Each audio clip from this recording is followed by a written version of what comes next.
Estoy seguro que muchos de ustedes han oído hablar de las creepypastas de episodios perdidos, ¿no es así? Por lo general, estas historias tratan sobre metrajes increíblemente gráficos que la producción de un programa realizó porque los consideraban graciosos, sobre un trabajador agregando material ilegal a una serie para niños o alguien teniendo posesión de alguno de estos metrajes para mostrarlos en internet, teniendo como exponente más popular a la creepypasta de Calamardo. Por supuesto, no está de más decir que todos estos relatos eran falsos e infantiles la mayor parte del tiempo. Sin embargo, hay un suceso con un verdadero episodio perdido que quiero compartir el día de hoy, por ser lo más cercano a una creepypasta que me ha ocurrido, y precisamente relacionado con Bob Esponja. Para los que no lo sepan, hay un episodio de este show que fue severamente modificado antes de su estreno por televisión. Estamos hablando de Una comida vulgar de la temporada 7. ¿Recuerdan en qué consistía este capítulo? Déjenles refresco un poco la memoria. Después de que Plankton casi obtiene la fórmula de la cangreburger, este se horroriza al ver llegar a Perlita, ya que afirma que sus ancestros fueron devorados por ballenas y por eso les teme tanto. Don Cangrejo, notando esto, decide usar ese miedo a su favor, disfrazándose de su hija para asustar de muerte a Plankton cada vez que puede, y así torturarlo psicológicamente, porque supongo que eso iba a ser súper divertido para los niños, ¿no es así? No es sorpresa que un capítulo de la temporada 7 sea uno de los más odiados del programa debido a su naturaleza oscura y al humor rancio que se manejaba en esas temporadas. Incluso sabiendo que esta es una versión más aligerada del original, me sigue pareciendo de muy mal gusto. En fin, ¿cómo sé de la existencia de una versión alterna de este capítulo? Es algo muy simple de responder, sinceramente. Por alguna razón, la mitad de la temporada 7 se subió a internet meses antes de que saliera al aire, y nadie sabe el por qué. Como en ese tiempo seguía un blog que recopilaba todo el programa en su página, presencié dicha filtración personalmente. Ese día, recuerdo que alcancé a reproducir unos cuantos episodios y la mayoría de los que vi eran tal cual se transmitieron en televisión, con excepción de uno, Plankton got served, o se sirvió Plankton en español, el título original de Una comida vulgar. Pasando a describir el capítulo, la mayor parte de este es idéntico al que se sigue transmitiendo a día de hoy por el canal, pero las cosas cambian después de que Plankton decida acostarse en medio de la carretera esperando a ser atropellado con la clara intención de quitarse la vida, ya que no pudo soportar todo el tormento que Don Cangrejo le estaba imponiendo en ese momento. Y sí, esto todavía sigue en el programa, eres libre de comprobarlo. Aquí es donde ocurre el cambio entre las dos versiones. En la versión alterada que todos conocemos, Bob le dice a Plankton que Don Cangrejo se disfrazó de Perlita todo este tiempo y también le comenta que este le teme a los mimos. Al escuchar dicha afirmación, Plankton se levanta para poder enfrentar a Cangrejo en su propio juego.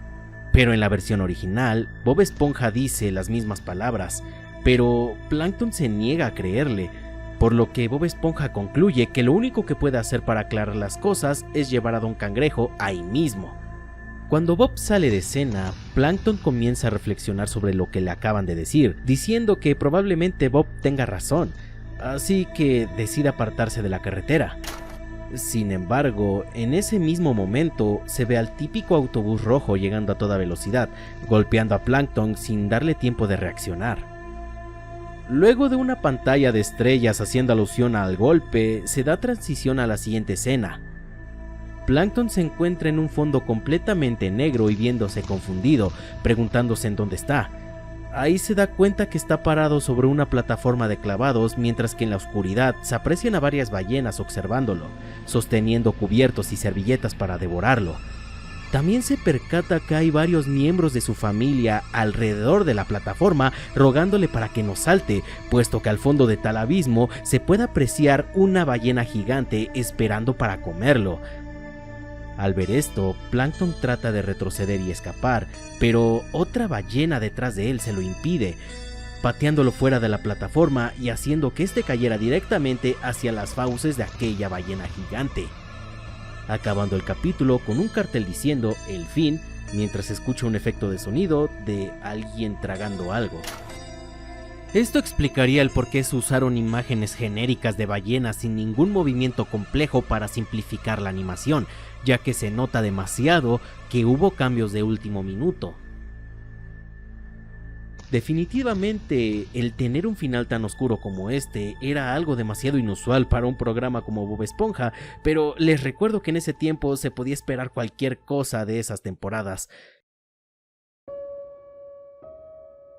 Cuando quise descargar el video, ya había sido retirado de la página junto con todos los demás. Supuse que era algo que iba a ocurrir tarde o temprano, ya que esos capítulos fueron filtrados de forma ilegal. No obstante, cuando llegó su respectivo estreno meses después, el nombre y el final eran completamente distintos. Pensé que se trataba de algo similar a los finales alternos del capítulo A la Fuerza de la segunda temporada, en donde generalmente solo transmitían un final por televisión, pero aquí fue diferente, ya que no hubo ningún tipo de mención acerca de otros finales en comerciales o anuncios promocionales, haciendo que esto se quedara solamente como una anécdota demasiado personal para mí. Claro, si no tuviera pruebas de su existencia.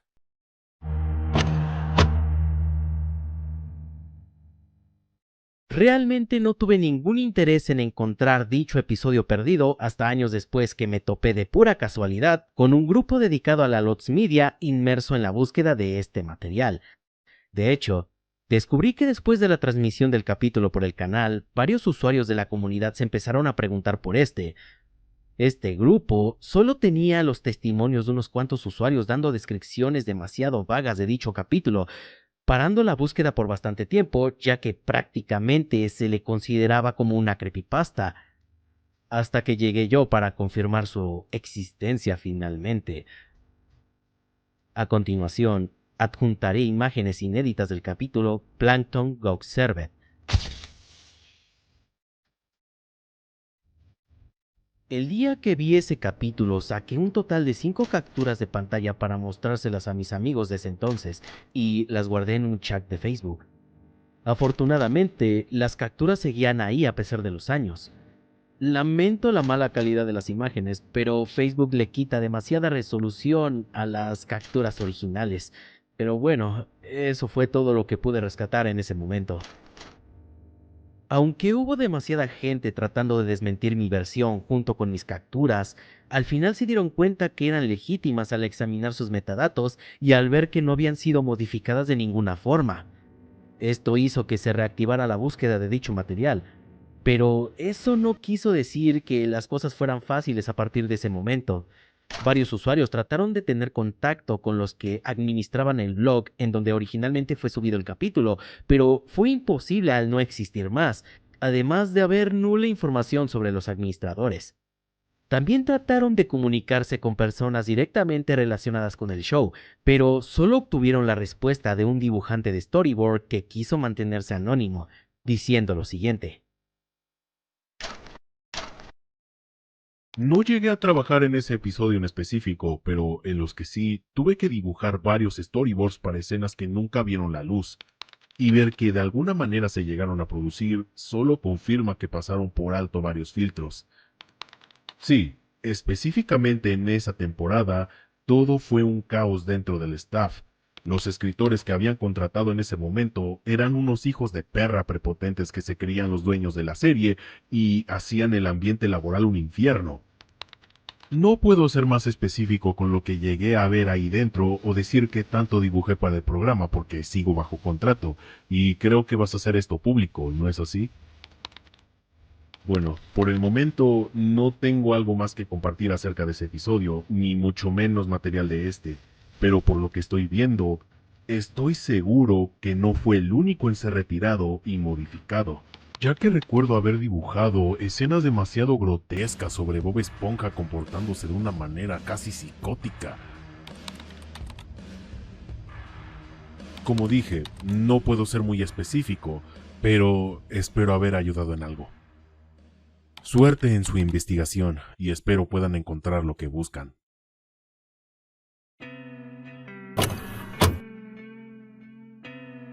Lamentablemente, la búsqueda llegó a un callejón sin salida luego de esto, ya que a pesar de tener pruebas legítimas del episodio, no habíamos dado con más pistas sobre el paradero de este, lo que me hace pensar que seguramente la versión sin censura de Una comida vulgar sea imposible de encontrar a día de hoy por su exhibición tan limitada, y dudo que algún día Nickelodeon se atreva a liberarlo. Esto hizo que varios miembros de la comunidad perdieran el interés al ver que no había avance alguno, y la verdad no los culpo. Simplemente se nos acabaron las opciones. Yo lo único que pude hacer fue relatar este caso para darle el mayor alcance posible. En serio, la gente se sorprende demasiado al escuchar mi experiencia, afirmando que los escritores rebasaron la línea al retratar temas tan oscuros como estos en putas Bob Esponja. Pero bueno, la temporada 7 es muy peculiar en este sentido. Tiene los episodios más odiados del programa y un humor tan rancio y desagradable que incluso los actores de voz se sintieron incómodos al grabar los diálogos de sus personajes, así que no me sorprende para nada el cómo se llegó a bastardizar el programa. Tal parece que todo salió mal en ese entonces. Comedia de oro, señores. Por mi parte, sería todo por ahora. No creo volver a hablar sobre este tema en un largo tiempo, así que si tienen algún testimonio similar, con gusto lo escucharé.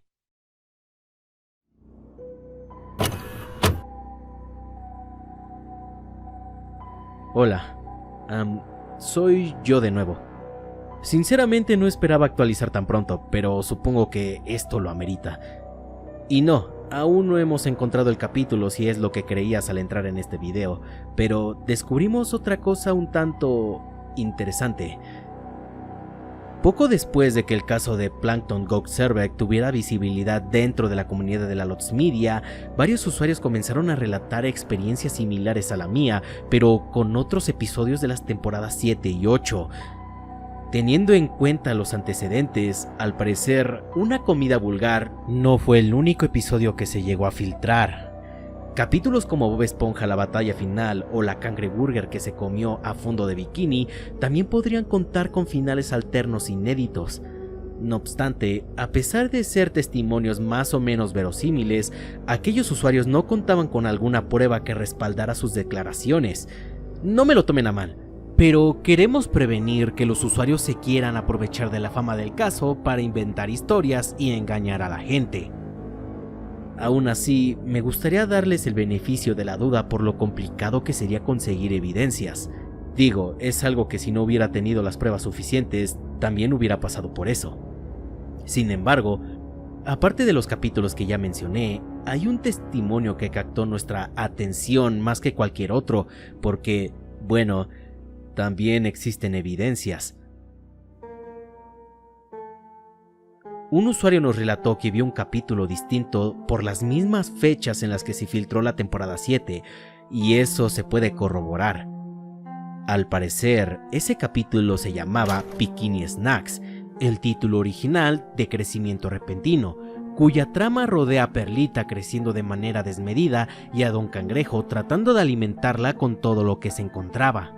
Pasa y resulta que lo que vimos por televisión fue otro capítulo alterado cuya trama es completamente distinta y aligerada, lo que podría explicar el final tan anticlimático y abrupto que tiene. Según aquel usuario, el episodio realmente trató sobre Don Cangrejo secuestrando a los habitantes de Fondo de Bikini para dárselos de comer a Perlita, como si se tratara de una película de terror. A continuación, adjuntaré el único frame existente del capítulo Bikini Snacks.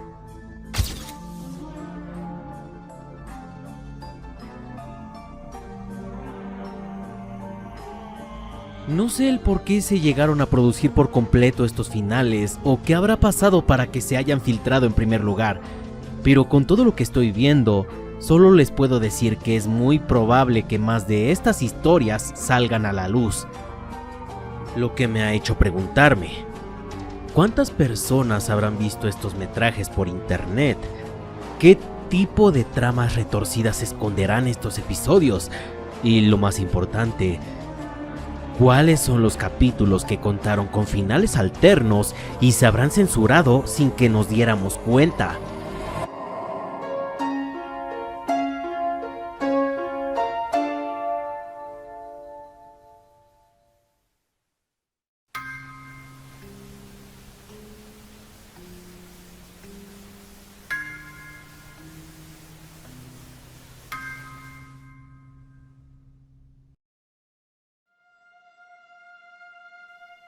Mi amigo Charlie desapareció hace unos meses en el bosque.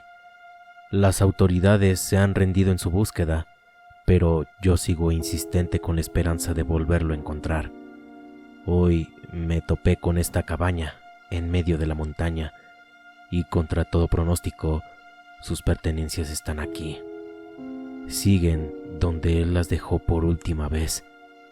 La televisión yacía encendida en medio de la sala cuando llegué. La estática que emitía era el único sonido en más de 10 kilómetros a la redonda. Fue ahí cuando noté una consola de videojuegos conectada al televisor, una Sega Genesis para ser específicos, con un cartucho incrustado en ella. Por razones que desconozco, la encendí y el juego se ejecutó. Era Sonic the Hedgehog, pero no había pantalla de título, los colores estaban saturados, el sprite de Sonic no tenía pupilas y la música era diferente. No había anillos, enemigos, nada. Recorrí todo ese nivel, el cual constaba de Green Hill con una apariencia oscura y sin vida, en donde tenía que escalar una gran montaña. Al final del recorrido me encontré con esa cosa. Era otro Sonic, pero sin rostro. Al parecer se trataba de una batalla de jefe, pero no me atacó. De hecho, huía de mí, como si me tuviera miedo. Saltaba de un lado a otro tratando de comunicarse conmigo, pero simplemente no le hice caso. 2, 3, 8 golpes fueron suficientes para derrotarlo, y lo único que hizo fue desintegrarse en el suelo. Luego de eso, todo mi cuerpo se paralizó, observando la pantalla del televisor como si de una estatua inerte se tratase, pero el juego seguía corriendo. Poco a poco, los elementos del mapa iban desapareciendo. El rostro inexpresivo de Sonic se cayó al suelo, hasta transformarse en esa cosa con la que me enfrenté. Yo me había convertido en él. De pronto, todo se volvió negro y la frase Game Over se hizo presente. Todo se desvaneció. Pero inesperadamente volví a la cabaña. Mi amigo Charlie desapareció hace unos meses en el bosque. Las autoridades se han rendido en su búsqueda, pero yo sigo insistente con la esperanza de volverlo a encontrar. Hoy me topé con esta cabaña en medio de la montaña y contra todo pronóstico, sus pertenencias están aquí. Siguen donde él las dejó por última vez.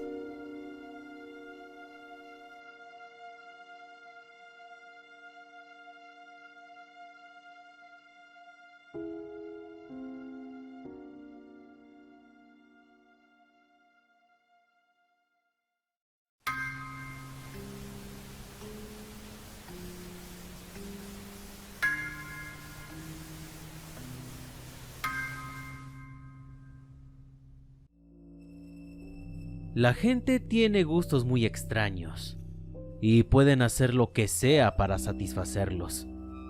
Ten en mente estas palabras. El caso que hoy nos concierne tuvo lugar en la Ciudad de México, antes conocida como Distrito Federal, alrededor de los años 70, en pleno apogeo del famoso programa de televisión perteneciente a Todo el Mundo la Sabe. No obstante, hay una cadena de sucesos que han quedado ocultos por bastante tiempo que están estrechamente relacionados con la marca. No directamente con el programa o con Chespirito, pero sí con la figura tan reconocida del Chavo. Algo que he estado investigando para por fin darle su merecida difusión. Pero antes, tenemos que volver a los años 70.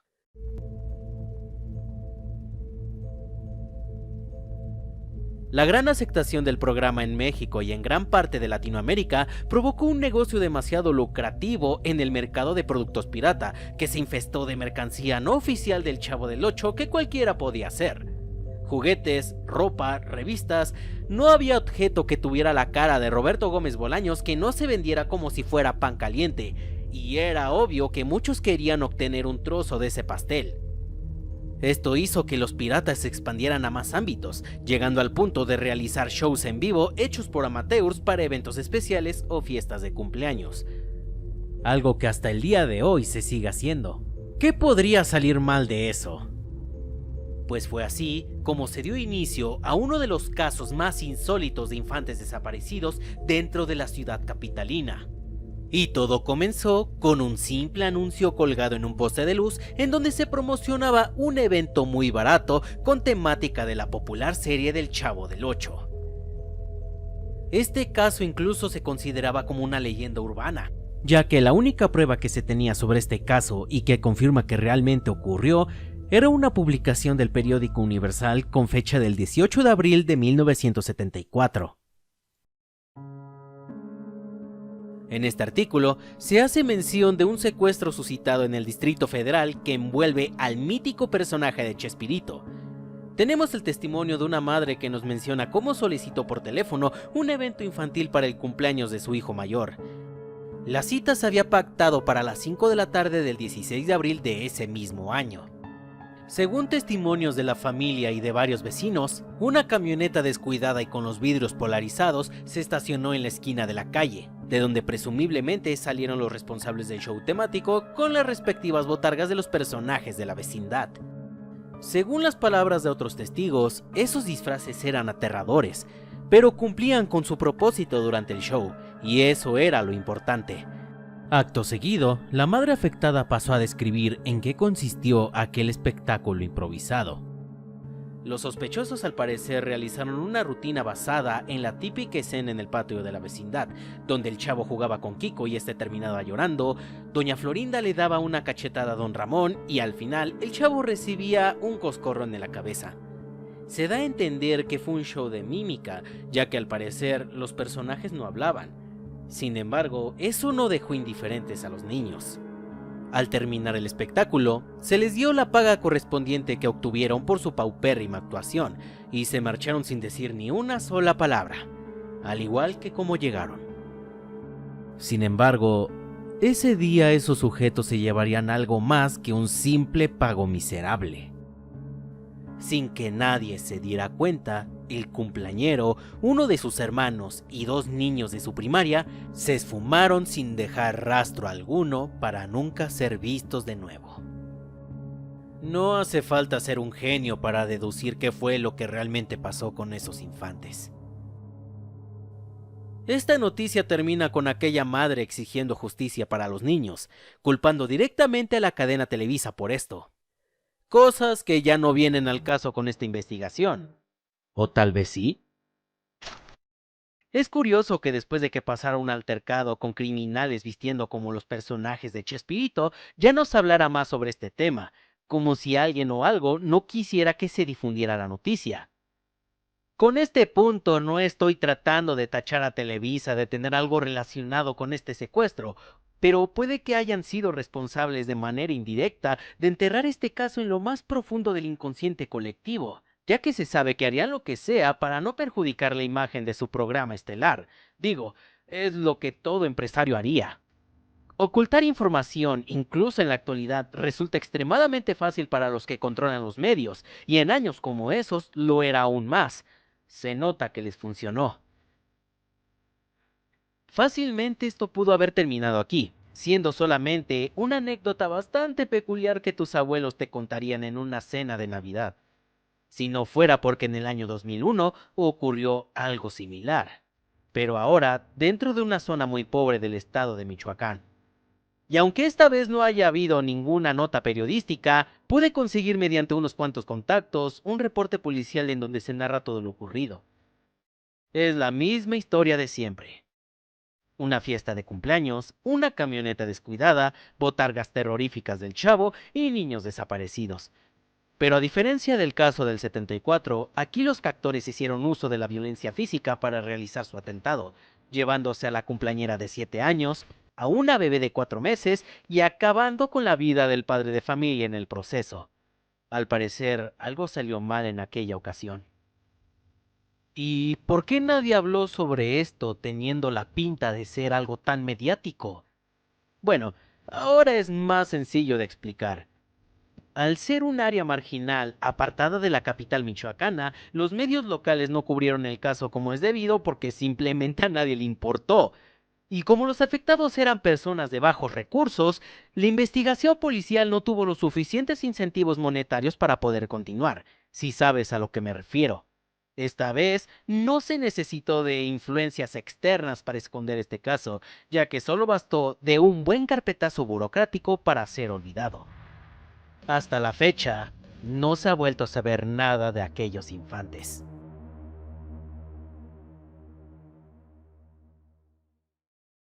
A este punto pareciera que solo teníamos 2 casos documentados demasiado similares entre sí. Pura coincidencia desafortunada. Sin embargo, en el 2006, en uno de esos foros ocultos del antiguo internet, se filtró a la web superficial un video que tenía como protagonistas a personas que vestían con botargas del Chavo del Ocho. Como seguro ya te lo estarás imaginando si tienes cierta experiencia dentro del internet, era un video de categoría snuff mostrando la tortura hacia una víctima menor de edad. Las descripciones están de más, y no voy a alimentar el morbo de nadie. Solo diré que el video era un festival brutal e inhumano presentado por tus personajes favoritos de la vecindad del Chavo. Algo demasiado surreal a la vez de repugnante. Pero, ¿qué hace a este metraje particularmente especial para esta investigación? Regresemos a marzo del 2019. Durante un operativo en la delegación Cuauhtémoc de la Ciudad de México en el que yo estuve presente, se confiscaron más de 2000 cintas VHS pertenecientes a un grupo delictivo de los barrios bajos de la zona. Al examinar aquel material por mero protocolo, se encontraron varias grabaciones de la misma índole violenta y gráfica pertenecientes a diferentes años debido a la calidad de la imagen. Y todos tenían algo en común. Eran protagonizadas por las mismas botargas del Chavo que se vieron en el video que se filtró a la web superficial en el 2006. Pero eso no fue todo. Descubrimos otra cosa más. Algo de lo que hubiéramos preferido no saber nada. Las víctimas que aparecen en los metrajes confiscados no cuadraban con ninguna descripción de infantes desaparecidos proporcionada con anterioridad, pues eran niños completamente diferentes, dando a entender que hubo una cantidad innumerable de secuestros sin registrar. Se cuestionó a los líderes del grupo delictivo de la Cuauhtémoc sobre la procedencia de las cintas, y solo dijeron que le pertenecían al abuelo, el cabecilla de la organización que falleció en el 99. Puede ser que estos metrajes se hayan distribuido de forma ilícita en varios videocentros de la Ciudad de México, en una especie de mercado negro de cintas snuff. ¿Será acaso que los 2 casos registrados anteriormente tienen algo relacionado con esto? ¿Acaso serán las mismas personas? Es mucha coincidencia como para solo ignorarla. Esto me lleva a plantear un escenario terrorífico en donde estos videos fueron creados por un grupo delictivo que ha operado durante años debajo de las sombras, incluso hasta nuestros días. Supongo que ya te habrás dado cuenta el por qué estos sujetos tenían ese afán de raptar infantes en cada fiesta de cumpleaños a la que iban.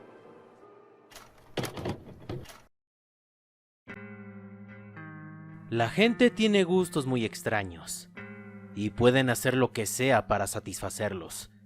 Incluso filmar asesinatos con una botarga espeluznante caracterizando a un personaje infantil.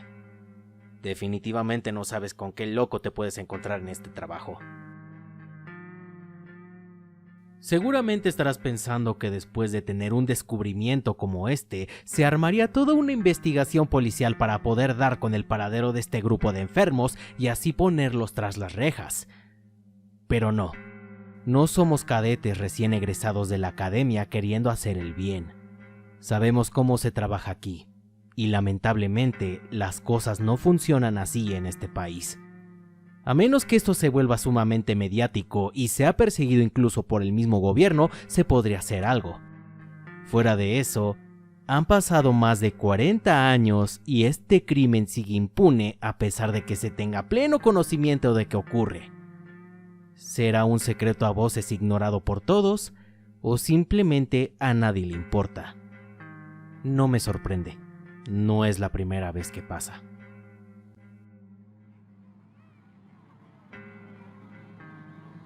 Puede que esto sea lo último que escuchen de mí sobre el tour macabro de la vecindad del Chavo viajando por todo el país para filmar sus actos atroces. Me gustaría decir que este es el final, pero no es así. En este año, 2023, se filtraron más videos de la misma índole atroz, solo que a diferencia de casos anteriores, no eran botargas del Chavo del Ocho. Eran disfraces de otros personajes infantiles.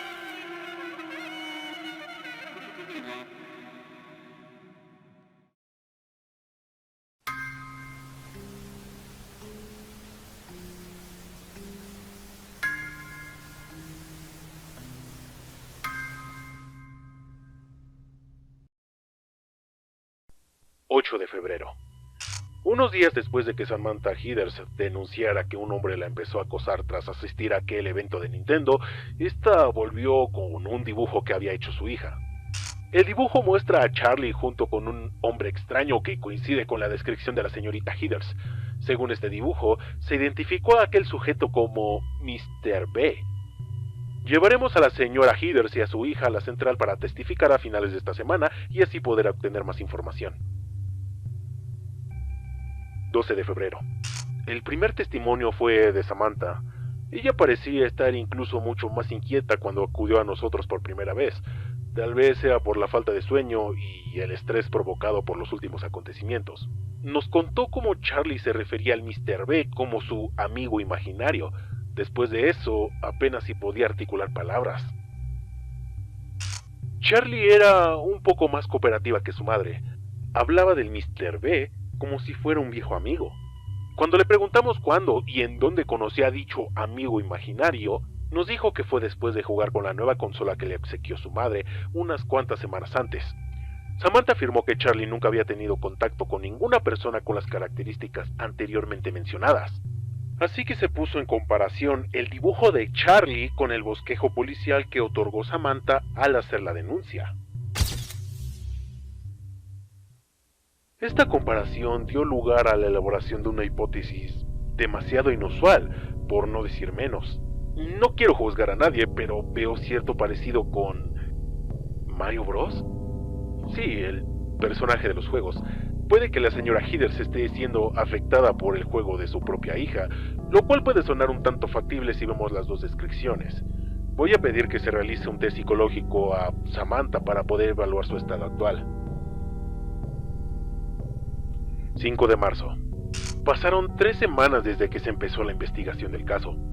La señora Heathers ya no respondió a nuestras llamadas después del último testimonio, así que fui personalmente a asegurarme que todo estuviera en orden. Sin embargo, la señora Heathers estaba delirando dentro de su hogar, mientras tenía a Charlie recluida en su habitación en un estado demasiado crítico, presentando un caso de fiebre severa que hizo que perdiera la conciencia. Su casa era un desastre. La señora Heathers escribía en las paredes frases ilegibles mientras decía que el hombre que nos había descrito anteriormente estaba en su casa y que venía por su hija, echándole la culpa a lo que contenía aquella consola de videojuegos. Por algún motivo, Samantha le tenía demasiado pavor a ese aparato, tanto así que ni siquiera podía estar cerca de él. Decomisamos la consola como evidencia por su historial en el caso y posiblemente tener algo relacionado con la repentina demencia de Samantha. Trasladamos a la señora Heathers al psiquiátrico local, mientras que a Charlie la llevamos al hospital infantil del condado. 10 de marzo. Samantha Heathers fue encontrada sin vida dentro de un cuarto del hospital psiquiátrico. Su caso fue tan inusual que aún no logro comprender qué ocurrió exactamente. ya que ninguna cámara de seguridad logró captar lo sucedido. Fue como si convenientemente las cámaras hubieran fallado en el preciso momento del crimen. La habitación estaba repleta de frases ilegibles casi idénticas a las encontradas en su hogar. Su cuerpo presentaba signos de agresión, sus ojos habían sido arrebatados de sus cuencas oculares y su cara parecía estar contorsionada.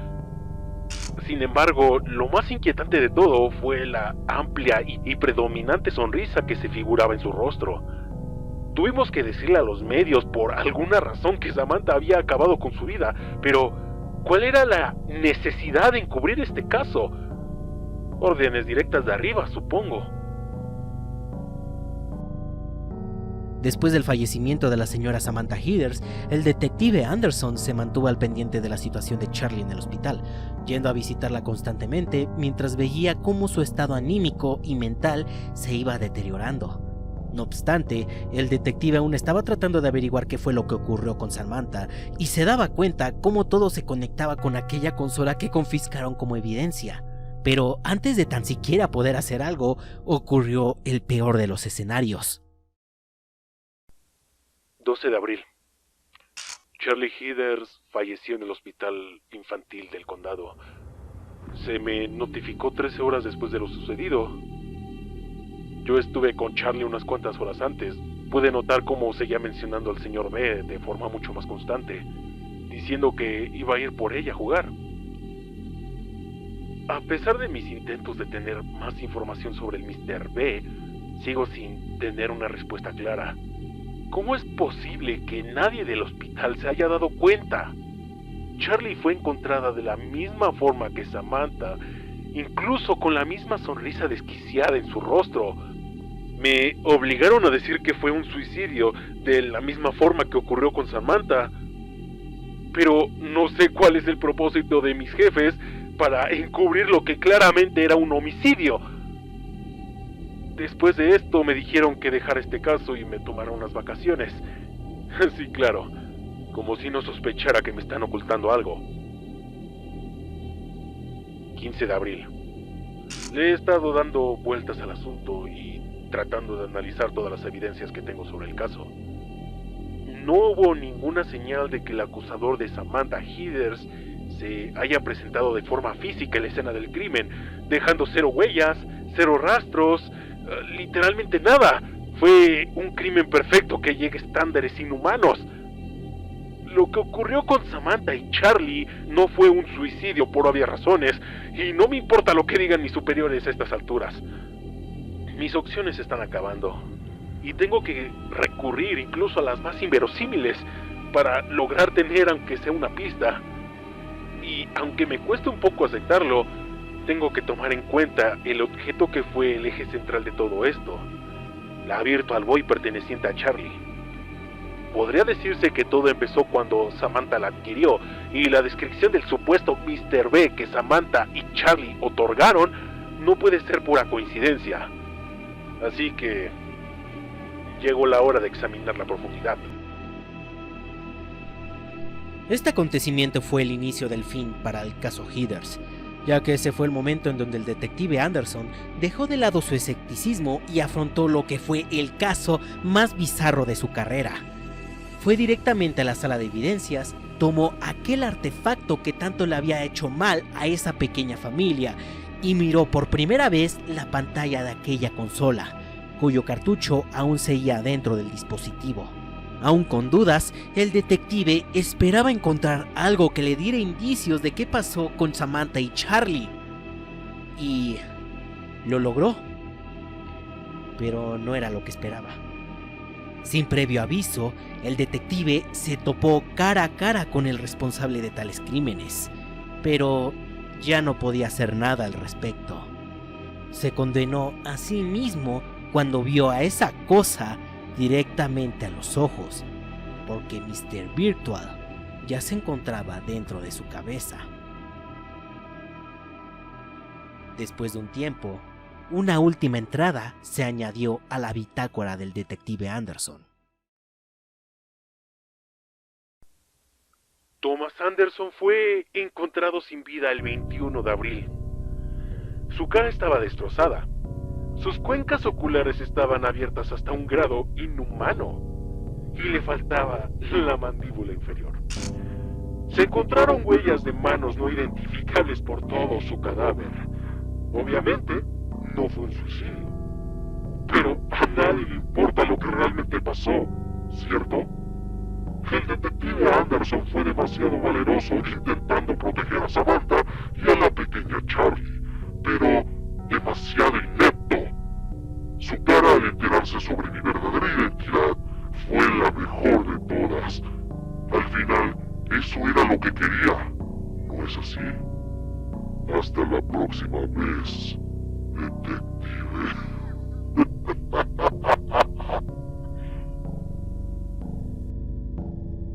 El caso Heathers se mantiene sin resolver a día de hoy y fue archivado como uno de los tantos casos sin explicación que las autoridades se niegan a reconocer y simplemente olvidan. Aquella consola sigue resguardada en lo más profundo del archivo del departamento de policía de ese condado, acumulando polvo por la posteridad.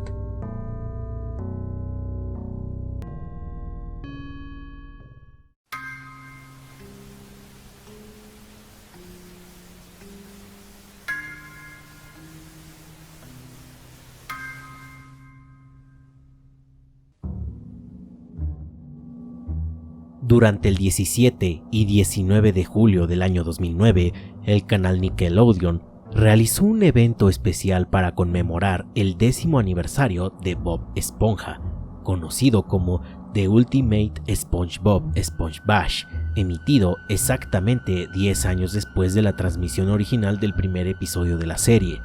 Este consistía en un maratón de 48 horas transmitiendo episodios del programa de manera ininterrumpida, el cual iba a estar plagado de segmentos promocionales y bumpers publicitarios hechos exclusivamente para este. Esto causó un gran interés por parte de los televidentes de ese entonces, ya que la campaña de marketing se centraba en promocionar 12 episodios completamente nuevos que se iban a estrenar a lo largo del maratón, teniendo esto como el mayor atractivo para el evento. Sin embargo, durante la transmisión del maratón se presentaron varios fallos técnicos que se manifestaron de manera aleatoria. El recorte de varios episodios a la mitad, pantallas congeladas y espacios donde la televisión solo mostraba una pantalla completamente en negro fueron los errores más comunes del maratón, lo que causó que se mostrara el siguiente cartel en pantalla. Algo anda mal y estamos intentando solucionarlo. Volveremos a la normalidad en cuanto podamos. Lo sentimos. Los televidentes, tanto niños como adultos, fueron testigos de estos inconvenientes y los documentaron mediante fotografías y grabaciones. Estos videos se pueden encontrar muy fácilmente en internet, dando a entender que había problemas detrás de bambalinas durante la emisión del especial. Pero, ¿eso fue lo que realmente pasó? Esto fue solamente el presagio de algo mucho más oscuro ocurrido en el canal. Todo ocurrió durante el segundo día de transmisión. Esto se sabe debido a que los videos que documentaron esto abarcan específicamente esas horas del maratón. Los espectadores percibieron sucesos muy extraños y un poco aterradores según los describieron, como ya se había dicho anteriormente. Pero razones no les sobraban para pensar de esa manera. El punto culmine de todo esto se vio durante la segunda transmisión del episodio To SquarePants or No to SquarePants a las 10 de la noche. En un fotograma en concreto, en el que aparecía la cara de Bob Esponja, la pantalla se congelaba y se oía un silencio total durante al menos un minuto. El resultado era esto. I remember as if it was yesterday, but in fact it happened very basic.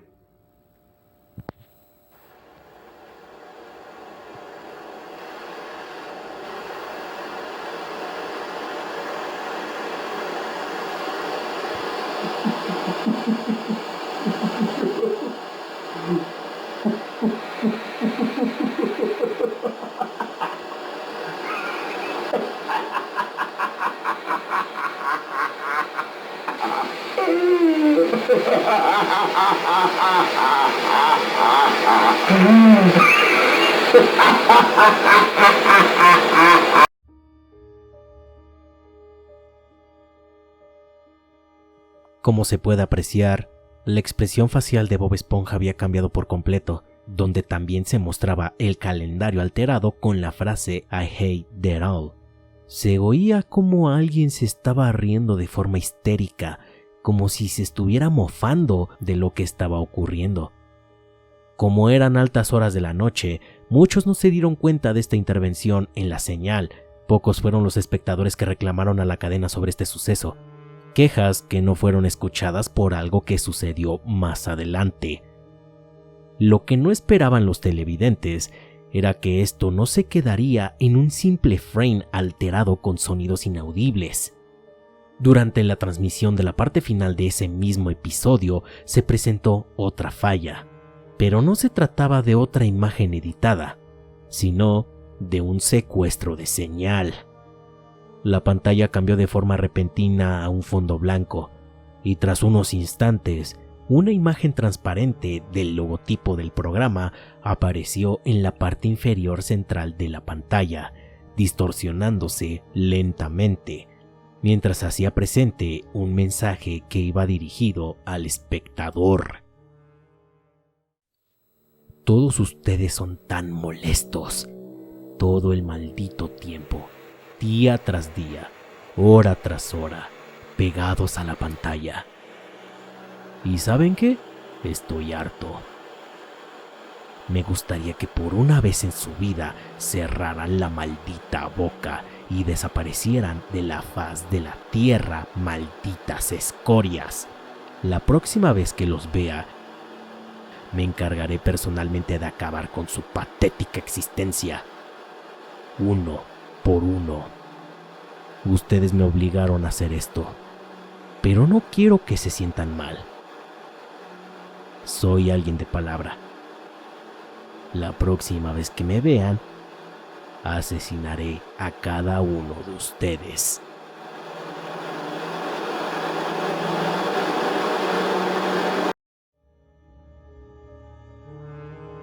Esa noche, los televidentes estuvieron conmocionados debido a esta intromisión tan abrupta. Cartas y quejas llegaron a oídos de Nickelodeon y el caso se reportó en las noticias, lo que provocó una pausa de una semana en la transmisión de Bob Esponja en el canal. Pronto se reportó que estos incidentes eran solamente una broma de mal gusto realizada por un empleado descontento de Nickelodeon llamado Armon Raphael Ramsey. Pero cuando se le cuestionó sobre el suceso, este simplemente dijo: "Yo no tengo idea de nada de lo que ocurrió aquí". Y así mantuvo su postura durante todo el juicio. Sin embargo, luego se pudo identificar a sus colaboradores en el secuestro de señal. Varios de los cómplices eran parte del staff de Nickelodeon y el cuarto de cámaras, o al menos eso fue lo que declaró la cadena. Se especuló que Ramsey planeaba dejar de trabajar para Nickelodeon, pero quería mostrar a los espectadores cómo se sentía con respecto a ellos. Armon fue retenido en la oficina corporativa de Nickelodeon y detenido el 19 de julio del 2009. Poco después, fue acusado de manipulación informática, condenado a 4 años de libertad condicional y multado con $2,000 por las intrusiones en la señal, más daños y perjuicios. Los testimonios de los que vivieron estos sucesos son un tanto confusos. Aseguraron que lograron escuchar cosas distintas cuando la transmisión fue secuestrada. Unos pudieron captar imágenes diferentes en un mismo instante y otros escucharon otro mensaje en la pantalla blanca. Luego de unas cuantas semanas después del supuesto secuestro de señal, ocurrió nuevamente algo parecido, pero con un maratón de los padrinos mágicos. Y esto fue lo que se vio. Se los dije, soy alguien de palabra. Después de ese momento, se empezaron a reportar desapariciones de niños en masa.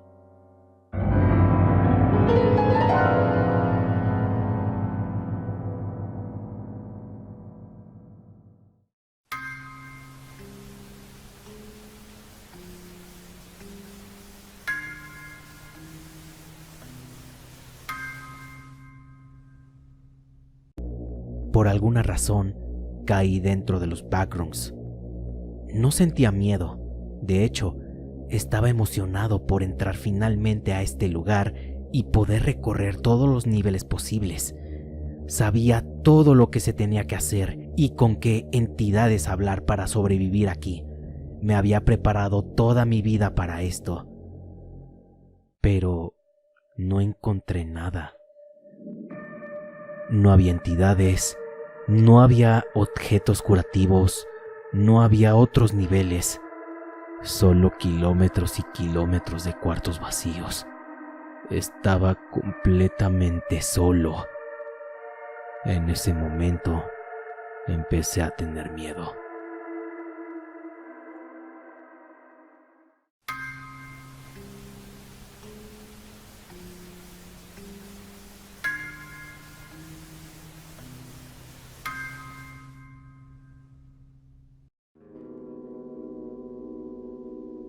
Esta historia inicia como cualquier otra creepypasta sobre un videojuego embrujado. El protagonista, cuyo nombre permanece desconocido hasta el día de hoy, comienza su anécdota advirtiéndonos del gran peligro que corremos al escuchar esto, pero que, irónicamente, es necesario saber para poder sobrevivir, donde la curiosidad por esta entidad ha acabado con al menos la vida de 4 personas. Cuando el protagonista tenía 13 años, este descubrió algo que lo dejaría marcado desde entonces. Al jugar su copia de la leyenda de Zelda, Ocarina of Time, notó cómo de la nada un NPC desconocido se hizo presente en las llanuras de Hyrule. Un personaje misterioso, el cual contaba con un modelo completamente blanco, sin textura y con una cabellera roja. Sus polígonos estaban moldeados de tal forma que parecía tener un vestido. Y a esto sumémosle que se encontraba en pose T. Esto emocionó a nuestro protagonista por obvias razones, ya que pensó que se había topado con un personaje secreto, puesto que no se había documentado algo similar antes.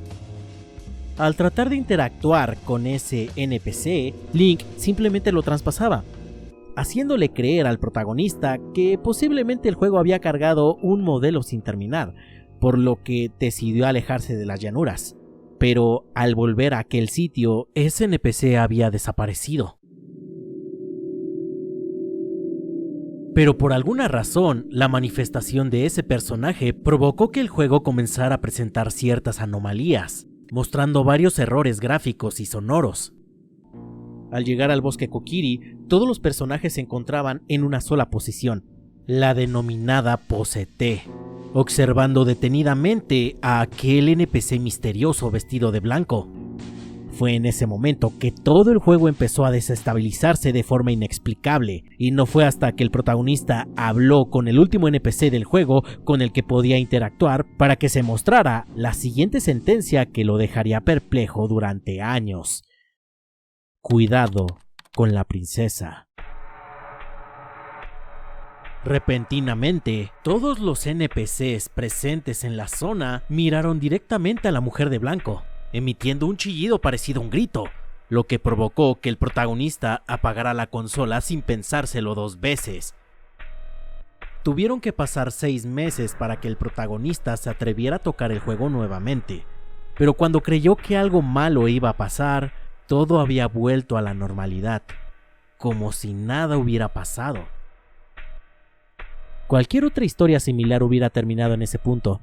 Sin embargo, esto solo hizo más que comenzar, puesto que, sin saberlo, ese fue el primer encuentro del protagonista con la princesa.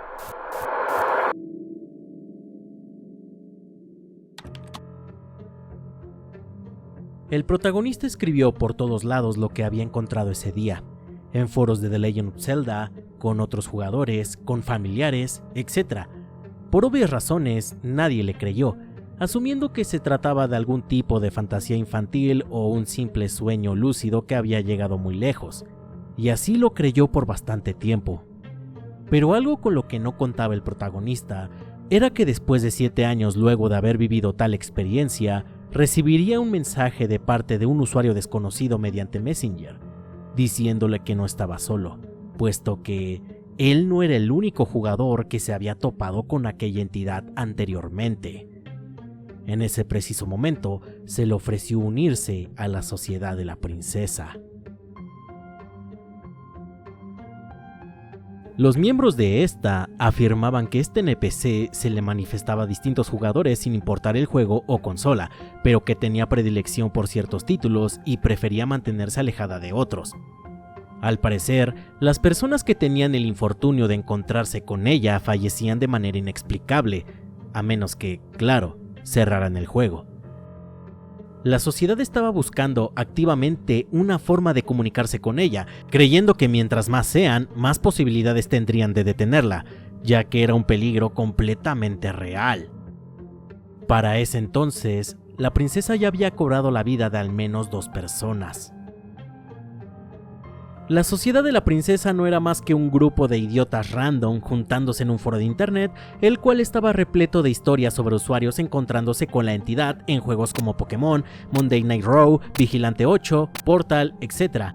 No era gente reunida por tener capacidades especiales para detener a la princesa, solo eran niños que directamente pensaban en esto como una clase de aventura interactiva y creyéndose superhéroes. ¿Qué posibilidades tenían de enfrentar a esa cosa con éxito? ¿Acaso alguna vez las tuvieron en primer lugar?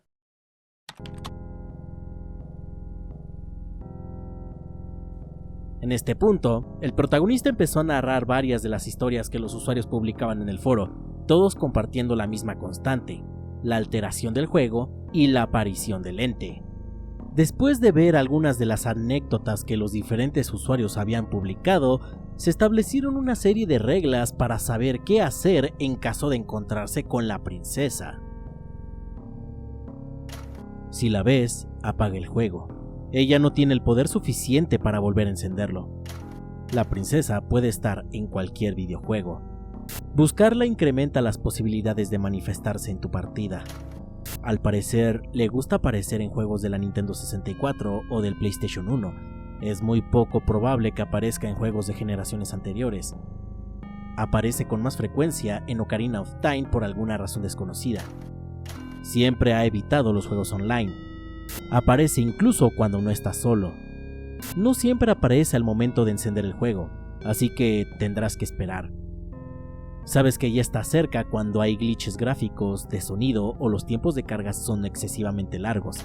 Permanece siempre atento. La princesa puede ver al jugador.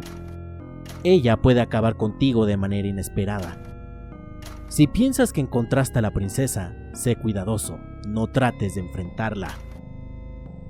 Las siguientes reglas son meras hipótesis que los jugadores han creado conforme pasaba el tiempo. La princesa puede robar tu alma al matarte. Ella es un fantasma. Solo puede estar en un juego a la vez. Al apagar la consola, también tienes que desenchufarla. Atacar al avatar de la entidad puede dañarla. La princesa puede detenerse si se sabe su verdadero nombre. Esto, en palabras del protagonista, era la peor parte. De alguna manera, los usuarios se sentían seguros al seguirlas porque las creían infalibles. En verdad pensaban que con haber escrito estas reglas saldrían airosos de sus enfrentamientos con la princesa. Pero, ¿qué obligaba a esa entidad a obedecerlas? Nada. Era una lista basada en meras suposiciones. Pero, aún así, era lo único con lo que podían defenderse. Aunque claro, esta lista tiene una razón de ser. Fue escrita después de que ocurriera un incidente relacionado con 2 miembros del foro, Adam y Brian.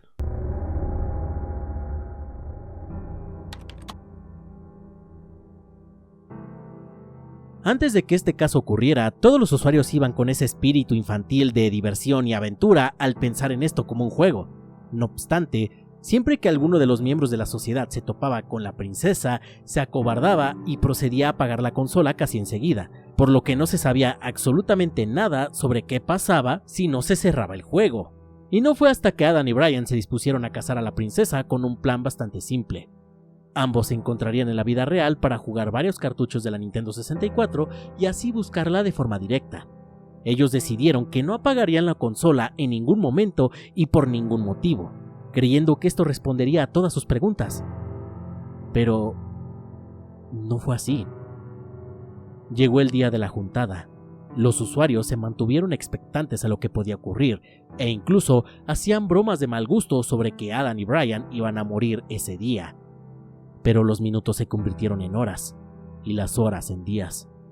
Y no fue hasta una semana después que finalmente Brian volvió al foro, solo para publicar un mensaje cortante, pero que a la vez era demasiado contundente. Adam está muerto. La princesa es malvada.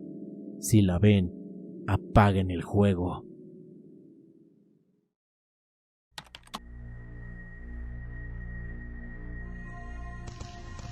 Seis meses después de esa publicación, Brian volvió al foro para contar lo que realmente había pasado esa noche. Puede que esos meses puedan parecer mucho tiempo de inactividad, pero él tenía una muy buena razón. Había sido absuelto del asesinato de Adam. Esa noche, Adam y él estaban decididos a llevar a cabo su misión, pero no tenían idea de cómo comunicarse con la princesa o cómo ésta reaccionaría ante estas interacciones. Ya sabían que era real, pero ¿qué pasaría si esta entidad resultaba ser completamente hostil? Estaban armados únicamente con una Nintendo 64 y un cuchillo de cocina.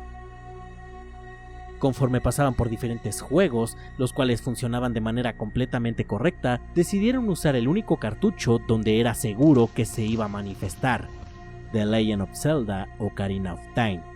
Y ahí fue cuando el juego comenzó a mostrar las alteraciones típicas de estos sucesos. Sin embargo, la princesa no llegó a manifestarse de forma física en ese momento. Ella está jugando con nosotros. Sabe que le estamos buscando, dijo Adam con desdén. Solo queremos hablar. ¿Por qué nos estás haciendo esto? Contesta o apagaremos la consola. Y como si de una respuesta inmediata se tratase, un agujero negro se abrió de repente debajo de los pies de Link, haciendo que cayera al pozo de la granada, donde se encontraba la princesa flotando en medio de la fuente. Adam y Brian pensaron que les estaba dando la bienvenida, que por fin había aceptado hablar con ellos. Era la oportunidad perfecta de preguntar algo, pero más temprano que tarde, las texturas empezaron a corromper, el audio empezó a buguearse y el modelo de la princesa comenzó a flotar alrededor del nivel, abalanzándose contra Link, haciéndole daño, provocando que Adam se dispusiera a atacar. En ese momento, cualquier esperanza de amnistía se había esfumado. El juego prosiguió como si se tratara del inicio de una batalla contra un jefe. No obstante, ningún ataque parecía hacerle daño a simple vista, y no fue hasta que Adam alternó varios movimientos y mecánicas del juego que pudo causarle daño por primera vez. Cada vez que la princesa era dañada de forma directa, lanzaba alaridos corruptos e inaudibles. A pesar de que Adam le hiciera daño, la princesa creó un bucle en donde cada vez que parecía ser derrotada, se iniciaba otra fase donde sus ataques se volvían cada vez más frenéticos e impredecibles, casi como si estuviera programada de esta manera. Pasaron más de 40 minutos en una batalla que parecía ser interminable. Ambos chicos se sentían abrumados y Brian no pudo soportarlo más, así que se dirigió a apagar la consola. Pero cuando tenía su dedo índice a solo 10 centímetros del botón de apagado, todo el ruido cesó y la princesa se quedó en medio de la pantalla, observándolos.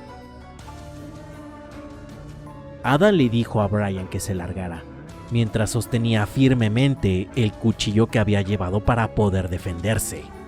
Él sabía que finalmente había llegado el momento de enfrentarla, así que Brian obedeció sin titubear, dejando a Adam solo en su cuarto mientras aún miraba la pantalla del televisor.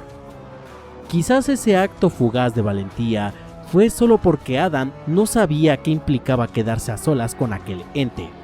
Seguramente se dijo a sí mismo: es un videojuego. ¿Qué es lo peor que podría pasar? Ahí fue cuando toda chispa de aventura propia de un niño chocó contra el grueso muro de la realidad. Adam fue encontrado en su habitación, sin vida, con claros signos de tortura. Su atacante quería que éste permaneciera consciente mientras aplicaba todo su castigo sobre él. Su cuerpo estaba completamente destrozado, lleno de fracturas y lesiones en todo su ser. El cuchillo de cocina no tenía rastros de sangre ni nada por el estilo, solo se encontraba torcido en la punta, doblado, como si hubiera golpeado algo muy duro antes de caer al suelo.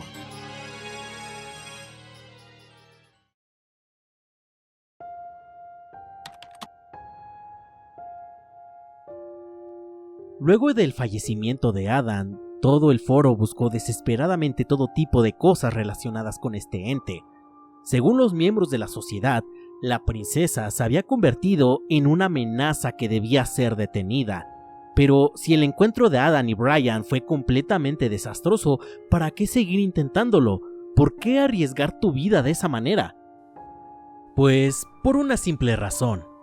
Hubo alguien que se logró comunicar exitosamente con la princesa. Una niña de 10 años llamada Ellie. Su hermana Faye contó su historia en el foro. Cuando Ellie consiguió su Nintendo 64, esta jugaba varios videojuegos de distintas franquicias y dibujaba a los personajes que veía en sus juegos de manera constante. Pero hubo uno en particular que le llamó la atención a su hermana mayor, puesto que era un personaje con cabello rojo y vestido blanco que no aparecía en ninguno de sus cartuchos. Al preguntarle a Ellie quién era, esta comentó que era un personaje que ocasionalmente le ayudaba a pasar el juego cuando ésta se atoraba o necesitaba una mano, hablando de vez en cuando personalmente con ella. Ella no está terminada. Ella dice que si la dibujo, dejará de lastimarme. Faye, pensando que se trataba de algo relacionado con un juego, hizo caso omiso a lo que le dijo su hermana. No obstante, una noche, Ellie acudió llorando a la habitación de Faye para decirle que tuvo una pesadilla. Al parecer, la princesa le mostró un lugar extraño a través de un sueño. Ahí es donde vive. Era un lugar aterrador. No le gustaba estar ahí. Su reino estaba roto y lleno de personas que no hacían nada porque nadie les dio cerebro. Cuando no estoy jugando con ella o dibujándola, la princesa tiene que volver a ese lugar. Y eso le provoca mucho dolor. Faye no escuchó a Ellie en ese momento, diciéndole que la princesa no era real, pero ella se mantuvo firme a lo que decía. Esto provocó que su familia la llevara al psiquiatra para validar su estabilidad mental, en donde finalmente Ellie aceptó que la princesa no era real, rompiéndose moralmente en el proceso. De un día para otro, Ellie fue encontrada en su sala de juegos, sin vida, de una manera muy similar a como encontraron a Adam. Pero esta vez no había señales de que Ellie haya querido defenderse.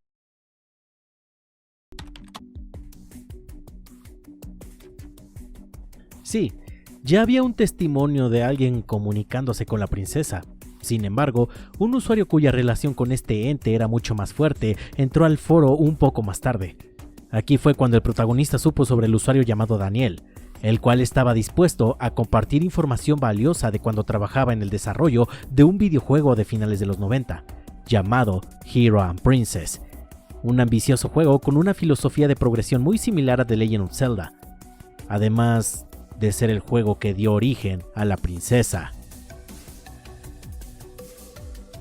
Dentro de Hero and Princess, el jugador viajaría acompañado de un NPC sin nombre, que durante el desarrollo del título se le conoció simplemente como la princesa. Este personaje lucharía junto al jugador, ayudándolo a progresar cuando éste estuviera en problemas y haciéndole compañía a lo largo de la partida. Se trataría de una inteligencia artificial sin acciones predefinidas, cuya progresión dependía exclusivamente de las decisiones del jugador. Esta mecánica fue hecha por el diseñador en jefe, el Sr. Carver. Este siempre fue el defensor más fuerte de la idea de una inteligencia artificial ayudando a los jugadores, pero su apego por la idea y por el personaje llegó al punto de convertirse en una obsesión. El equipo de desarrollo se dio cuenta de que esta mecánica era imposible de implementar con la tecnología disponible en ese entonces, así que decidieron quitar a la princesa del juego cuando llegó a fase alfa. Esto al Sr. Carver lo destruyó. Era prácticamente en lo que más había trabajado e imaginado para el proyecto, y con el rechazo de la idea de la princesa, se llenó de tanto resentimiento que descuidó su trabajo. Llegaba tarde, no asistía, se comportaba de forma hostil con los demás miembros del staff y hablaba consigo mismo en voz alta, tratando a la princesa como si fuera una persona real. Un día sin más, lo encontraron sin vida dentro de su casa. El señor Carver había acabado consigo mismo. Todos sus artes conceptuales colgaban de las paredes, donde en cada uno de ellos se podía apreciar a la princesa, triste, llorando y gritándole al espectador, teniendo de fondo escenarios completamente retorcidos y rotos. En ese preciso momento, se dice que la princesa tal y como la conocemos, nació.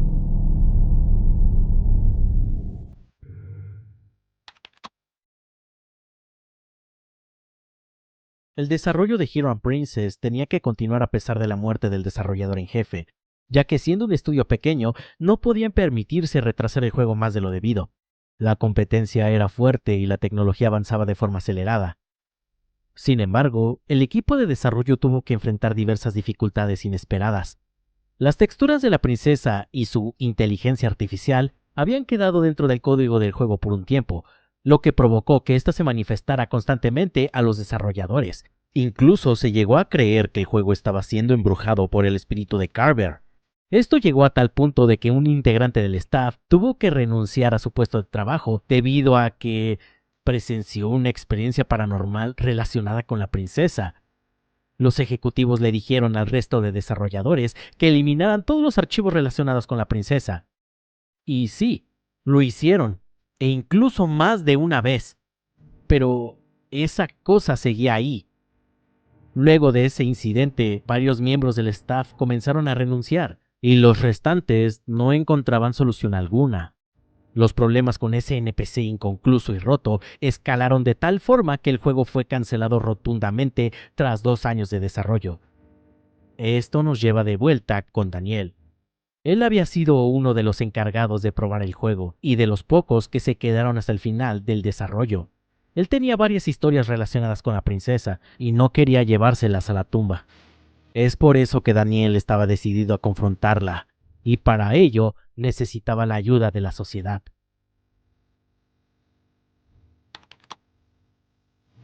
Daniel, de la nada, creó una nueva publicación en el foro titulada Fin del juego.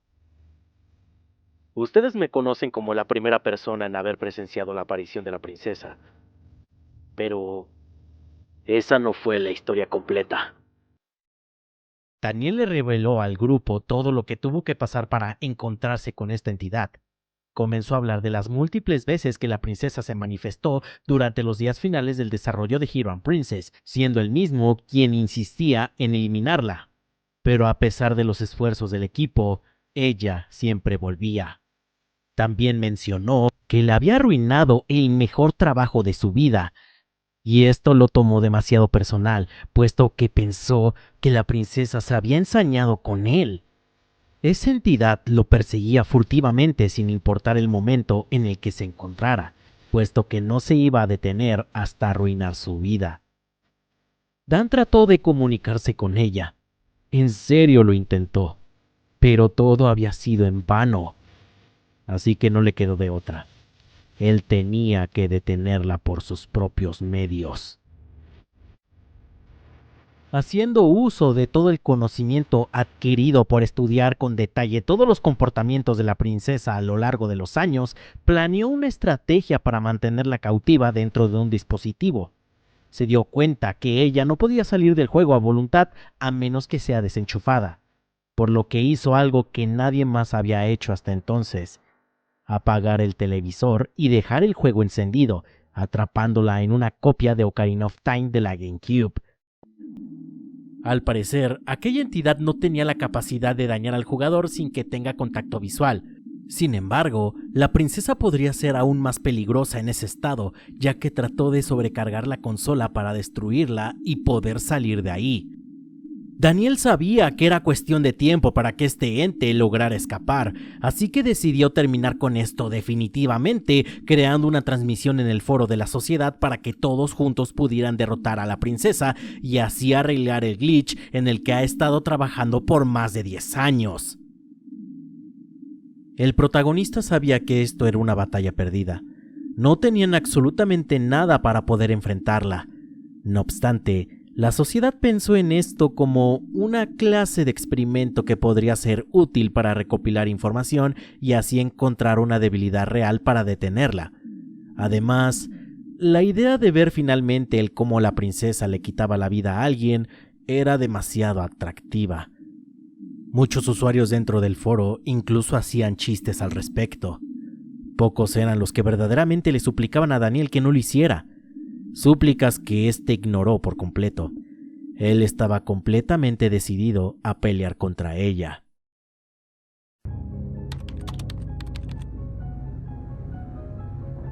La URL de la transmisión fue publicada. Todos entraron para ser testigos de algo completamente inédito hasta entonces. Dan se veía demasiado demacrado a través de la pantalla. Algo que era entendible de alguien que ha pasado años cazando a una entidad como esta. Su GameCube estaba zumbando, casi a punto de explotar. Sin mediar palabra con el chat, Daniel pasó a encender su televisor, solo para observar un reino completamente corrupto y roto. Basura gráfica y modelos de NPCs del juego flotaban alrededor del mapa. Al parecer, la princesa intentaba recrear su mundo.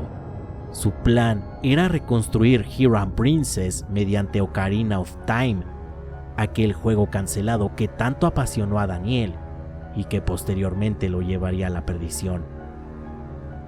Mientras más se adentraba en este escenario un tanto nostálgico para él, Daniel observaba cómo un cartel de texto aparecía de repente.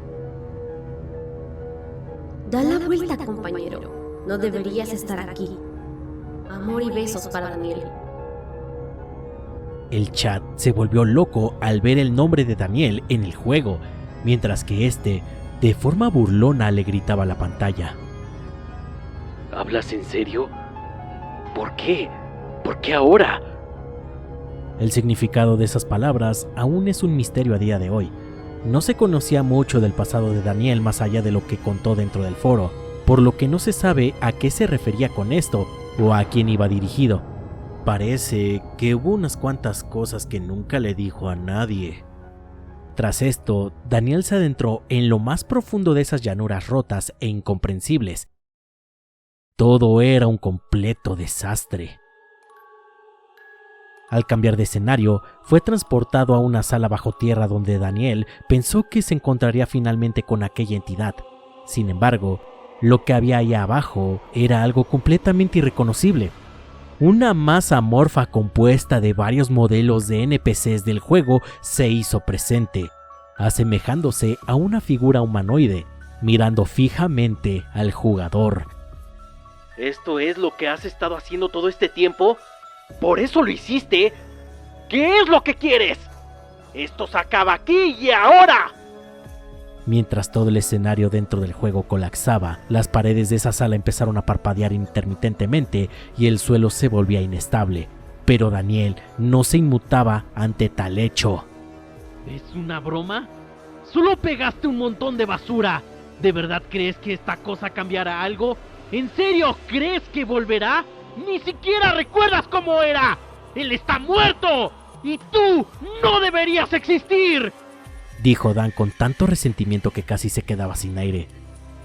En ese momento, la princesa apareció súbitamente en la pantalla del televisor. ¡Tú mereces ser olvidada! El televisor se apagó de repente. La imagen de la transmisión se mantuvo en negro por al menos unos cuantos segundos, dejando al chat esperando lo peor. Cuando la imagen volvió, Daniel seguía ahí jugando, pero Link había sido transportado a un pasillo estrecho de gráficos sin textura para llegar a un lugar que se asemejaba a lo que alguna vez fue Hiram Princess. Daniel lo reconoció enseguida, pero no entendía lo que estaba pasando, y eso era porque en la pantalla de la transmisión se mostró una frase que solo podían ver los espectadores de la misma. Tú me dejaste. La pantalla de la transmisión se inundó de estas palabras, mientras que Daniel estaba siendo rodeado por varios NPCs dentro del juego, sin percatarse de lo que ocurría con el directo. En ese momento, Daniel agarró con firmeza el mando y mandó al carajo a la princesa gritándole directamente a la pantalla: ¡Vete a la mierda! Luego de expulsar dichas palabras con toda la fuerza de su ser, Daniel por fin tendría la oportunidad de enmendar ese error cuyos estragos traspasaron la línea del humano. Estaba listo para empezar un último enfrentamiento contra el ente que arruinó su vida. Pero eso nunca pasó, porque no hubo ninguna batalla final.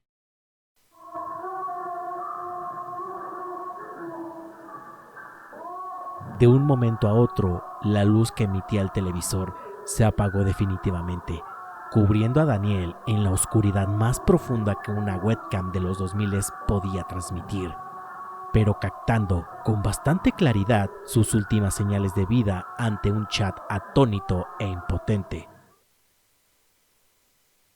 cortando con la transmisión de manera abrupta.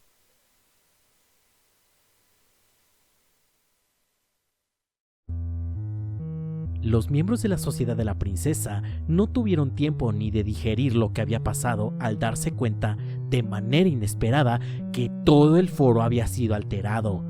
Los banners se habían ido, los nombres de los subforos habían sido cambiados por caracteres aleatorios, la imagen del fondo estaba distorsionada y en cada subforo había una avalancha de nuevos temas, todos con nombres extraños y crípticos, dando a entender que la princesa estuvo ahí, hablando. ¿Solo querer parar? ¿Solo querer ser y no volver? Por favor, dejen de irse. Nunca quise matar a nadie. ¿Qué es lo que?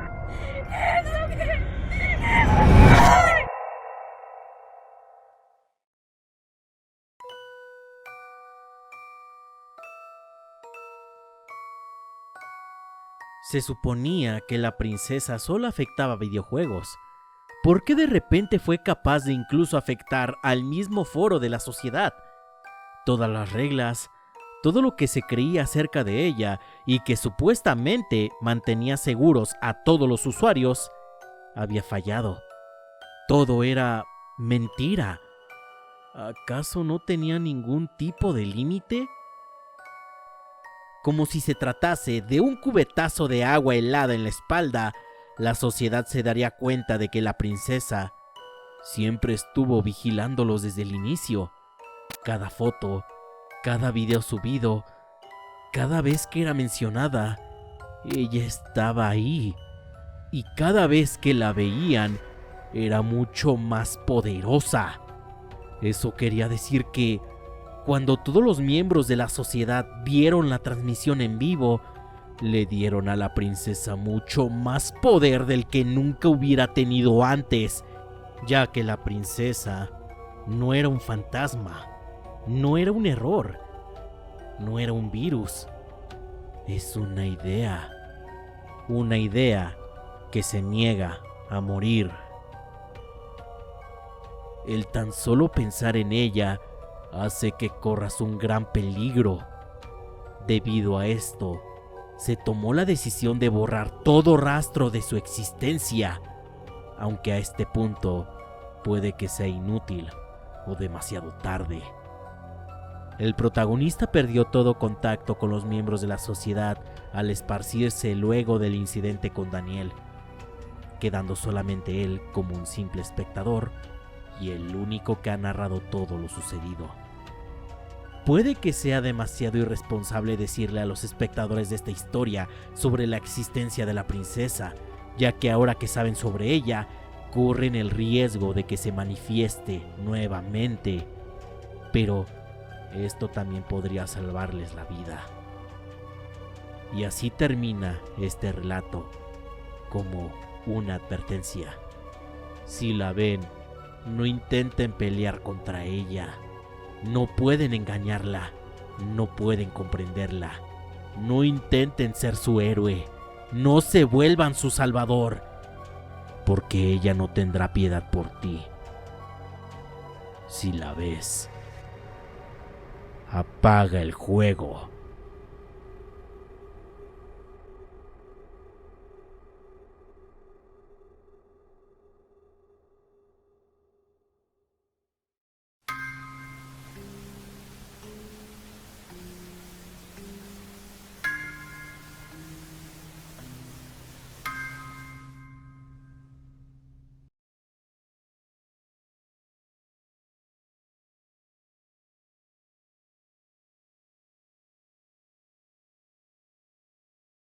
Primero que nada, quisiera agradecerle al dueño de este canal por darme la oportunidad de difundir esto. Han sido días un tanto difíciles, y la verdad tenía que sacar esto de mi pecho de una forma u otra.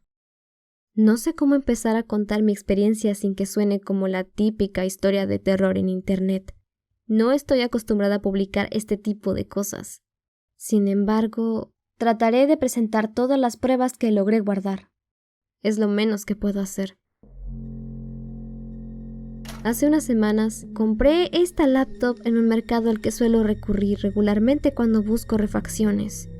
Al encenderla, saltó la pantalla azul que indicaba la muerte del sistema, por lo que decidí cambiar su disco duro. Pero al examinarlo con más detenimiento, me di cuenta que no estaba dañado del todo. Al trabajar reparando computadoras, es normal encontrarme con equipos llenos de archivos basura que los dueños anteriores dejaron abandonados. Pero esta vez fue diferente. El equipo contaba con más de 1000 archivos de video en su interior, y la mayoría de estos eran grabaciones de diferentes videojuegos. Pero no eran gameplays comunes y corrientes que encontrarías en internet, sino que presentaban ciertas peculiaridades que hasta el día de hoy no logro comprender muy bien, o simplemente trato de ignorar. A continuación, les presentaré todos los metrajes que llegué a subir a internet.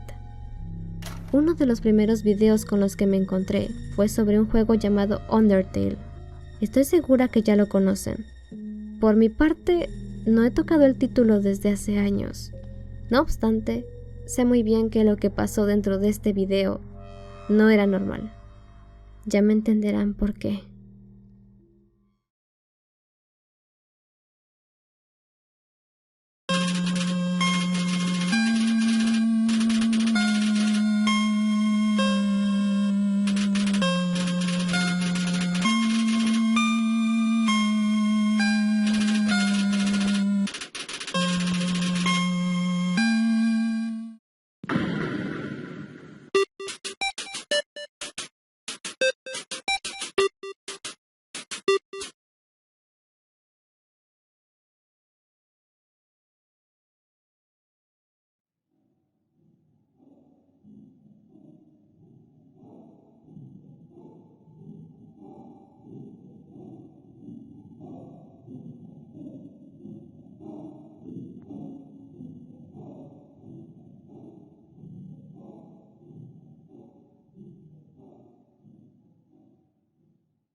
Al notar estas anomalías, lo primero que hice de forma casi involuntaria fue publicar este video en YouTube, esperando a que alguien reconociera este metraje.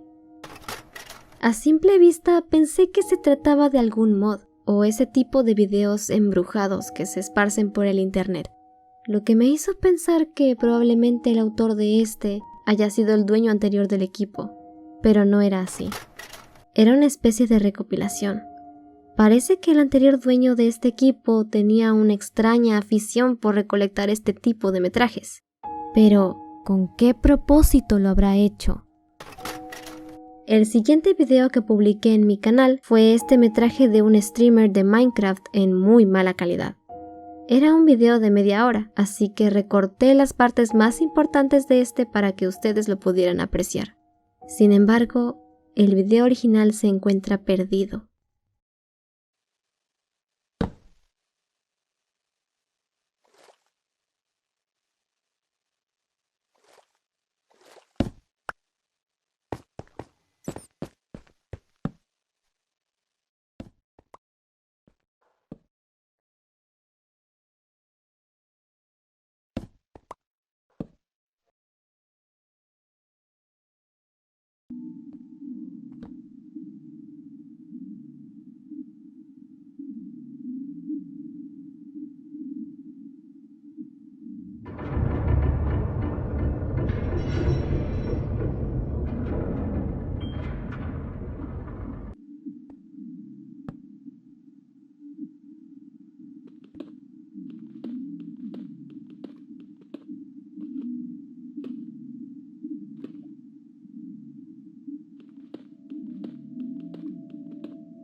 Parece ser una transmisión algo antigua subida a YouTube, pero nadie de los que comentaron en mi video sabía de quién era. Era de esperarse. Reconocer a un usuario como este sería como buscar una aguja en un pajar. Creo que nunca lo sabré. Al revisar detenidamente el metraje y los mensajes del chat, me di cuenta de algo curioso. El usuario no se encontraba solo. A pesar de que el chat le sugiriera salir del juego o cambiar a modo creativo, el jugador decidió quedarse ahí hasta que, sea lo que sea que lo estuviera persiguiendo dentro de la fortaleza, lo terminara asesinando. En el juego, claro. El darme cuenta que varios videos podrían presentar este tipo de modificaciones me impulsó a seguir explorando en los archivos de esta computadora. Aunque no supiese muy bien lo que estaba haciendo, tenía que llegar al fondo de esto de alguna forma. Conforme pasaban los días, revisaba cada video que me encontraba, y por ende, lo subía a mi canal. Había muchos videos de gente grabando la pantalla de su televisor y computadora con su celular, para capturar glitches y bugs de varios videojuegos. Pero hubo un video en particular donde se nota que no eran solamente errores ocasionales. Esta grabación del primer Super Mario. A comparación de otros metrajes similares, este presentaba un nivel de alteración más agresivo.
Me di cuenta de algo inusual al ver este video. Bueno, aparte de lo que parecen ser manos persiguiendo a Mario, el nombre del jugador cambió. Y la grabación se corta exactamente cuando se acaba el tiempo del nivel, dejándome con la intriga de lo que pasó después, aunque parece que lo hicieron así a propósito. Aquí fue donde noté que ningún video tenía voces. Todos los jugadores de alguna manera se mantuvieron en silencio, lo que me pareció algo inusual. Es como si faltara algo. No lo sé. Mientras seguía observando estos archivos, me encontraba con varias grabaciones inentendibles y pantallas en negro con el sonido corrupto.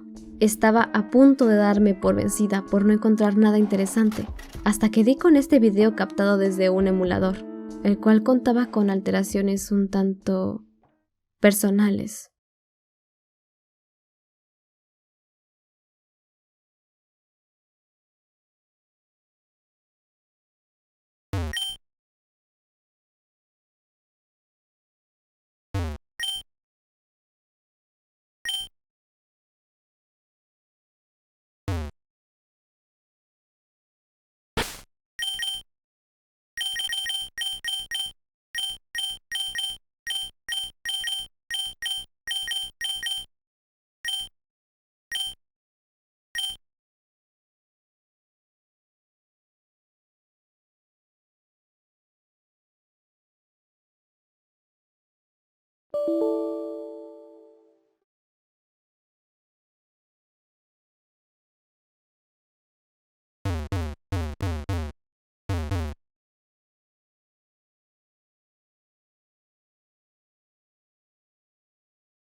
Conozco muchos hackrooms de Pokémon, pero ninguno de estos rompía la cuarta pared de forma tan directa. El NPC del rival se comportaba de manera hostil y el juego controló incluso lo que se puede llegar a hacer fuera del emulador. No digo que sea algo imposible de realizar, pero fue como si el juego hablara directamente con el jugador. También hay otra cosa que me llamó la atención de este metraje después de verlo por segunda vez.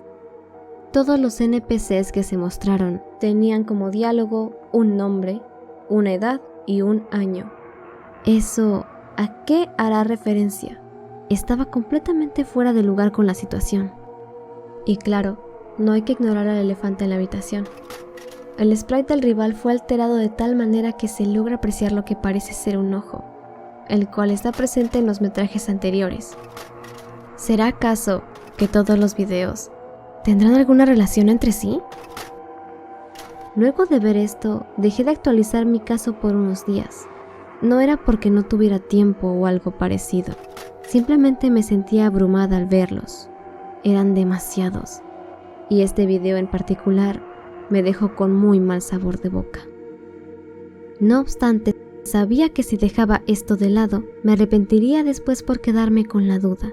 Debía sumergirme en los archivos nuevamente, para por fin darle una conclusión satisfactoria a esto. Actualmente me da risa recordar qué ingenua fui en ese momento. Creo que si abandonaba esta búsqueda desde antes, me hubiera ahorrado muchas molestias. Cuando encendí esa laptop y abrí de nuevo la carpeta donde tenía todos esos archivos, hubo uno en particular que fue diferente al resto. Aquí es donde debo aclarar que todos los videos tenían como nombre una sucesión de números y letras completamente aleatorios.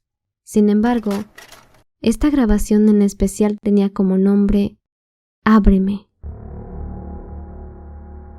Estaba segura de que no había visto ese archivo antes.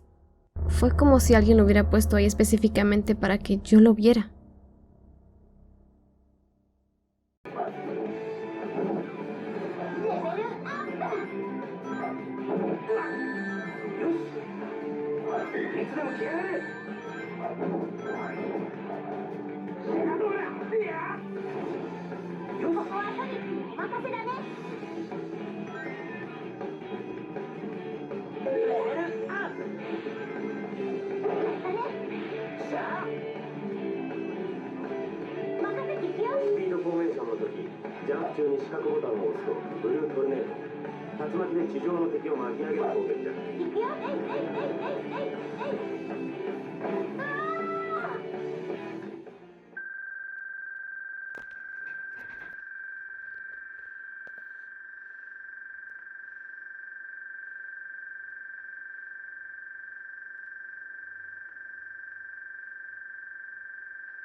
No sé cómo explicar lo que vi sin que suene como algo completamente absurdo.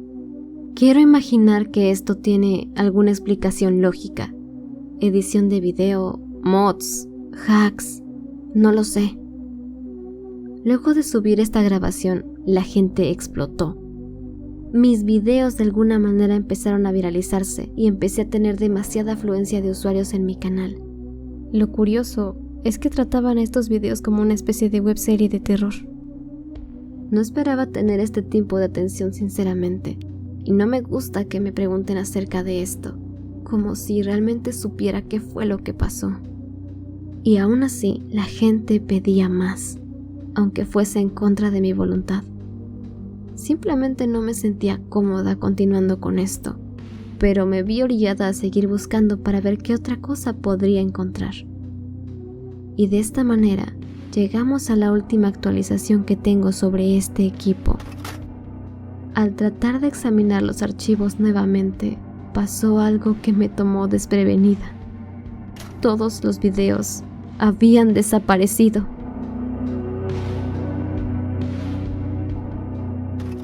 Esto no tenía sentido.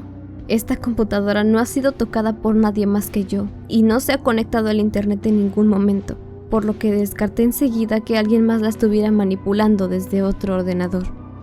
Traté de mantener la calma y pensé que seguramente se trataba de alguna clase de malware que ocultaba los archivos. Así que realicé un comando en un archivo de texto para que los videos volvieran a ser visibles. Pero para mi sorpresa, solamente había uno. De los cientos de videos que había, solo quedó este. Eran sus voces. Las había encontrado.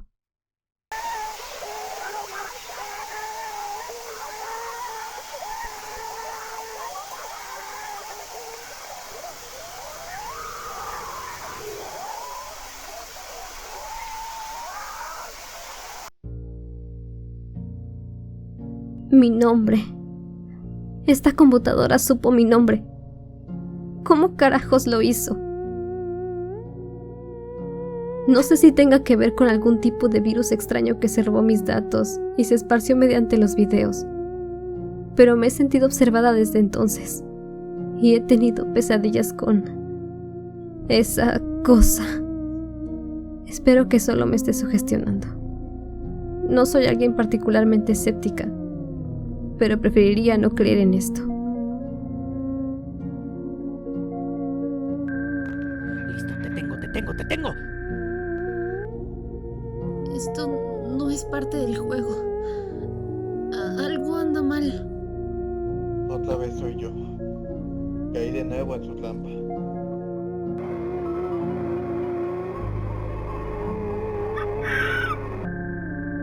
Ya te descubrí, bastardo. ¡Devuélveme a mi hermano! ¿Qué es lo que quieres? Miriam. ¿Cómo mierda sabes mi nombre?